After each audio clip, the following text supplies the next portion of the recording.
Hello students, how are you. आज हम कक्षा 6 विषय हिंदी पाठ 5 व्याकरण परिवार पढ़ने जा रहे हैं। व्याकरण परिवार एक एकांकी है जिसे लिखने वाले डॉक्टर प्रेम भारती हैं। आइए तो हम व्याकरण परिवार लेसन को समझते हैं। व्याकरण परिवार ये आपका कक्षा 6 विषय हिंदी का पाठ 5 है जिसे लिखने वाले डॉक्टर प्रेम भारती हैं। पाठ का केंद्रीय भाव। इस एकांकी में एकांकीकार ने व्याकरण की बातों को बड़े ही सहज ढंग से प्रस्तुत किया है। हिंदी व्याकरण में संज्ञा सर्वनाम विशेषण और क्रिया विकारी शब्द है और क्रिया विशेषण संबंध बोधक, समुच्चय बोधक और विस्मयादि बोधक अभिकारी शब्द हैं।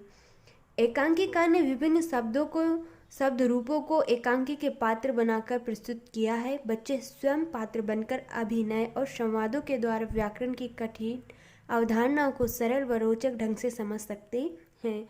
इस रूप में बालक अपने परिवेश और अनुभव से लाभ उठाकर स्थायी समझ विकसित कर सकते हैं। यह एकांकी गतिविधि आधारित शिक्षा देने के सिद्धांत पर अभिनय प्रयोग है। ये था लेसन का केंद्रीय भाव। उसके बाद हम इसका पाठ पढ़ते हैं। समय प्रातःकाल, स्थान हिंदी भाषा के घर का बाहरी कक्ष, रंगमंच सज्जा, एक मेज के आसपास अर्धगोलाकार रूप में कुछ कुर्सियां रखी हैं। मेज पर लिखने पढ़ने के सामान के अतिरिक्त कुछ पुस्तकें भी रखी हैं। नेपथ्य से आवाज। अपने देश भारत में एक ऐसा परिवार भी है जिसकी पहुंच हर घर में है। इस परिवार के मुखिया का नाम है श्रीमान संज्ञानंद महोदय तथा इस परिवार की मालकिन का नाम है श्रीमती क्रिया देवी। इस दंपति के 3 बच्चे हैं, एक पुत्र 2 पुत्रियां। पुत्र का नाम सर्वनाम है और बेटियों के नाम है विशेषण तथा क्रिया विशेषण। इस परिवार में 2 नौकर भी हैं जिनके नाम हैं संबंध बोधक तथा समुच्चय बोधक। इस परिवार के एक और सदस्य हैं श्री विस्मयादि बोधक महोदय जो इस परिवार के मित्र हैं और सुख दुख में सदा उनका साथ देते हैं। आइए इस परिवार से आपकी दिलचस्प भेंट करवाते हैं। संज्ञानंद का प्रवेश। संज्ञानंद के हाथ में एक पत्रिका है जिसके पन्नों को पलटते हुए किसी एक पृष्ठ पर उनकी दृष्टि टिक जाती है और पढ़ने का अभिनय करते हैं। इस लेसन को आप समझने की कोशिश करिए।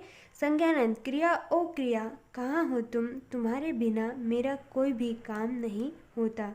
मेरा खाना पीना, पढ़ना लिखना, जाना आना तुम्हारे बिना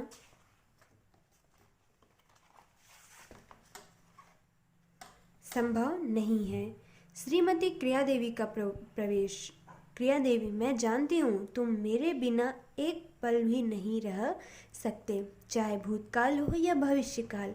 मैं हर समय तुम्हारे साथ रही हूँ और रहूँगी, लेकिन वर्तमान काल में भी तुम मेरे बिना नहीं रह सकते। ऐसा क्यों? ऐसा क्रिया देवी ने इस परिवार के मुखिया संज्ञानंद से कहा। संज्ञानंद। देखो, यहाँ टेलीविज़न पर रंगमंचीय कार्यक्रम चल रहा है। मैं अकेले इस कार्यक्रम को देखूं यह ठीक नहीं। तुम भी मेरा साथ देना होगा। और हाँ, यदि वर्तमान में तुम साथ नहीं रहोगी तो फिर भूतकाल और भविष्यकाल कैसा? क्रिया देवी। टेलीविज़न पर कार्यक्रम क्यों देख रहे हैं आप? जानते नहीं, टेलीविज़न जिस भाषा का प्रयोग कर रहा है उससे हम अपनी परंपराओं को भूलते जा रहे हैं। अपनी भाषा को बिगाड़ कर विदेशी भाषा के शब्दों की मिलावट से हम अपनी संस्कृति पर गहरा आघात कर रहे हैं। विस्मयादि बोधक का प्रवेश करते हैं। संज्ञानंद तथा क्रिया देवी खड़े होकर उनका अभिवादन करते हैं। विस्मयादि बोधक कौन है? इस परिवार के मित्र जो हमेशा सुख दुख में साथ खड़े रहते हैं। संज्ञानंद।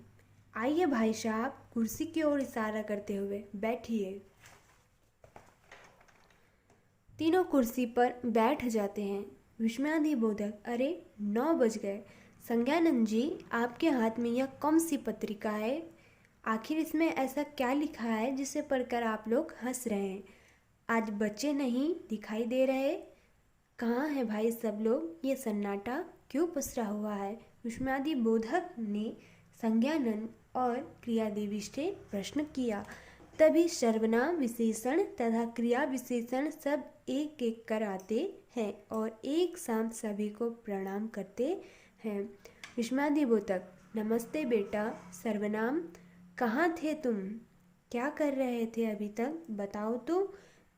सर्वनाम बोलता है, मैं परिवार में सबसे बड़ा हूँ ना, घर का सारा काम मुझे ही करना पड़ता है, सो वही कर रहा था। विस्मयादिबोधक: और हमारी दोनों बेटियाँ क्या कर रही थी। विशेषण: मैं सर्वनाम की बहन हूँ। मेरे पिताजी और बड़े भाई सर्वनाम दोनों ही मुझे बहुत चाहते हैं। दोनों की क्या तारीफ करूं, इनमें इतने गुण और योग्यताएं हैं कि उनको बताते बताते मेरे पास शब्द कम पड़ जाते हैं। विस्मयादिबोधक: और बेटी। क्रिया विशेषण: तुम क्या कर रही थी। क्रिया विशेषण बोलती है, मैं अपनी माँ को बहुत चाहती हूँ। मैं तो अपनी माँ की इतनी प्रशंसा करती हूँ कि भैया और पिताजी को भी भूल जाती हूँ।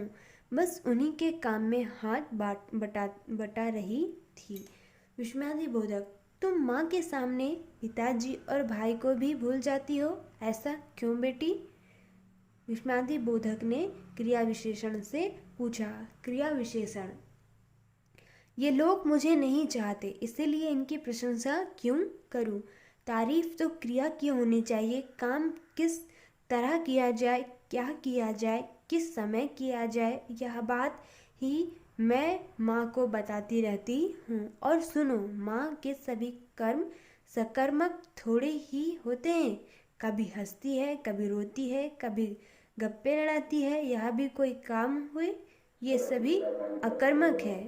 विस्मयादिबोधक: बस बस ठीक है। सुनो भाई संज्ञानंद, आज तुम्हारे घर इसलिए आया हूँ कि लगता है तुम्हारा परिवार पर नियंत्रण नहीं रहा।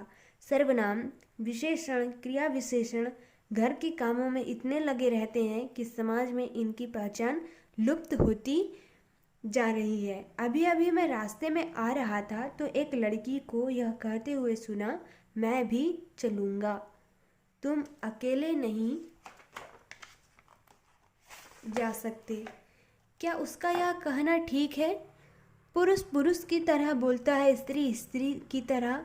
श्रीमान संज्ञानंद महोदय, आगे की क्या कहूँ, लोग अपनी भाषा में तुम्हें भी भूलते जा रहे हैं। आज एक घर में गया, वहाँ मैंने एक छोटी सी बच्ची से पूछा, बेटा बताओ गाय कहाँ खड़ी है। उसने कहा, मुझे क्या पता। फिर मैंने पूछा, बताओ काऊ कहाँ खड़ी है। उसने बताया, यह रही। बताओ यदि यही हाल रहा तो कौन किसी व्यक्ति वस्तु स्थान के बारे में सही सही बता पाएगा। आज मोहन सोहन नाम कहीं सुनाई नहीं दे रहा है। पिंकू चिंटू चल रहे हैं। मुझे तो डर है तुम्हारा खानदान ही बर्बाद होकर रहेगा। लोग भूलते जाएंगे कि तुम्हारा असली खानदान क्या है। संज्ञानंद, कैसे भूल जाएंगे, मैं जानता हूँ, मेरा मन संस्कृत भाषा से चला है। संस्कृत भाषा इस देश की सबसे प्राचीन भाषा है, जिसका व्यवहार ऋषि मुनि विद्वान कवि सभी करते रहे हैं। इसे देव भाषा भी कहा जाता है। संस्कृत भाषा को और कौन सी भाषा कहा जाता है, देव भाषा।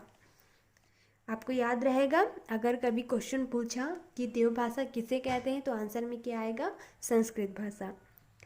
उसकी संतानें प्राकृत भाषा एवं पाली भाषा के रूप में प्राप्त होती हैं। प्राकृत भाषाओं से ही अपभ्रंश भाषा का जन्म हुआ। कहते हैं अपभ्रंश भाषा का अर्थ है बिगड़ी हुई भाषा। यह नाम विद्वानों ने रखा था, लेकिन मैं जानता हूँ अपभ्रंश लोक भाषा के रूप में विख्यात थी। इसी अपभ्रंश से हिंदी का विकास हुआ है। विस्मयादिबोधक: यह तो ठीक है श्रीमान संज्ञानंद जी, आप एक ऊंचे खानदान से हैं, लेकिन आपका नाम हिंदी कैसे पड़ा, क्या कुछ बताएंगे। संज्ञानंद: मैं जानता हूँ तुम क्या कहना चाहते हो। हिंदी, हिंदू, हिंदुस्तान, ये नाम संस्कृत के नहीं फारसी के हैं। यही ना तो सुनो, यह बात ऐसी है कि बच्चा हमारे घर जन्मे और उसका नामकरण पड़ोसी करें, पर ऐसा नहीं है। चूँकि फारसी बोलने वाले सिंधु और हिंदी कहते थे, इसलिए इस देश की भाषा को इन्होंने हिंदी कहकर पहचान दी। तो आप लोगों को समझ में आया हिंदी भाषा का जन्म कैसे हुआ और हिंदी भाषा का नाम हिंदी कैसे रखा गया।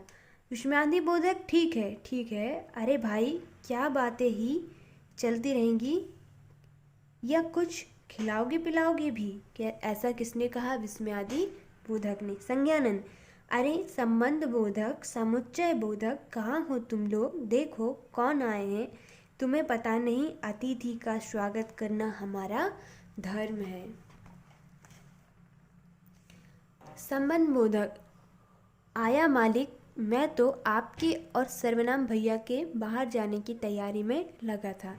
विस्मयादि बोधक, और क्या क्रिया भाभी बाहर नहीं जा रही है? ये भी तो जा रही है, फिर तुम संज्ञानंद और सर्वनाम का ही काम क्यों करते हो, इनका क्यों नहीं? समुच्चय बोधक का प्रवेश। समुच्चय बोधक, मैं बताऊं महोदय, असली बात यह है कि संबंध बोधक तो नौकर की तरह है। नौकर केवल मालिक की बात सुनता है और उसके बेटे की बाकी सारे घर का काम मैं करता हूँ। घर के प्रत्येक सदस्य की देख रेख करने की जिम्मेदारी मेरी है। मैं तो पूरे परिवार का नौकर हूँ। मैं चाहूँ तो किंतु परंतु मगर लगाते हुए यह कह सकता हूँ कि काम इस कारण नहीं होगा। मैं बीमार हूँ क्योंकि मुझे सर्दी लग गई है, लेकिन मैं ऐसा नहीं करता। अब सुनिए, कल रविवार था, सब लोगों ने तय किया पिकनिक मनाएंगे। मैं तैयारी में लग गया, लेकिन अचानक वर्षा हो गई। वर्षा लगातार होती गई, इसलिए मुझे सर्दी लग गई। विस्मयादि बोधक, बस बस बस करो भाई, तुमने अपनी पहचान भी इस तरह बता दी। और तथा लेकिन अथवा इसीलिए नहीं, नहीं तो क्योंकि यह सब कहना तो तुम्हारी आदत में बेशुमार है भाई। वह अरे क्रिया विशेषण और संबंध बोधक, तुम दोनों के काम में अंतर क्या है? मुझे लगता है जैसे तुम माँ की सेवा करते हो, वैसे ही संबंध बोधक संज्ञानंद और सर्वनाम की सेवा करता है। काम में अंतर समझ में नहीं आता। क्रिया विशेषण, नहीं महोदय, हम दोनों के काम में बहुत बड़ा अंतर है। मेरा काम है, मेरी माँ क्रिया किसी काम को कैसे, कब, कहाँ और कितना करती हैं, इस बात का ध्यान रखकर सहायता करना। और संबंध बोधक का काम है पिताजी और भाई के बीच संबंध जोड़ना। जैसे सामने मंदिर है, यह बताना मेरा काम है। घर के सामने मंदिर है, यहाँ घर और मंदिर दोनों के बीच संबंध जोड़ना संबंध बोधक का काम है। ठीक है। विस्मयादि बोधक, वाह भाई वाह, यह भी खूब रही। क्या खूब? सभी ने अपना अपना काम बताया। समय बहुत अधिक हो चला है, अब चलना चाहिए।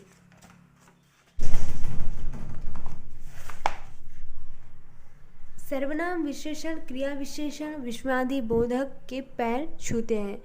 विस्मयादि बोधक, जीते रहो, दीर्घायु हो। सुनो, जाते जाते मैं सभी को एक सलाह देता जा रहा हूँ। ध्यान रखना बेटा, सर्वनाम, लिंग, वचन और कारक के ये तीन तुम्हारी शक्तियाँ हैं, इनका ध्यान रखना। मैं पढ़ता हूँ, मैं पढ़ती हूँ, हम पढ़ते हैं, मैं पुस्तक से पढ़ता हूँ, माँ के कपड़े सिलती है। इन सभी वाक्यों में लिंग, वचन और कारक की समानता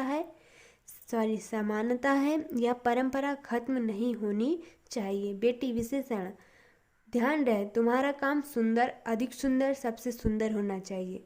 ऐसा ना हो कि तुम्हारा काम खराब, अधिक खराब और सबसे खराब होता जाए। तुम्हें समाज के सामने आदर्श रखना चाहिए कि अपना लक्ष्य महान, महानतर और महानतम हो। एक एक सीढ़ी चढ़कर विकास की उच्चतम अवस्था तक पहुंचना ही आप सबका लक्ष्य बने, यह ध्यान रहे। तो यह व्याकरण, हिंदी इंग्लिश में जिस प्रकार से ग्रामर होता है, उसी प्रकार से हिंदी में भी व्याकरण होता है। तो इस पाठ में डॉक्टर प्रेम भारती ने व्याकरण को अपने तरीके से एकांकी के रूप में प्रवेश किया है, लेकिन हमें इसे पूरी छोटी छोटी डेफिनेशन, छोटी छोटी परिभाषाओं के माध्यम से समझना होगा।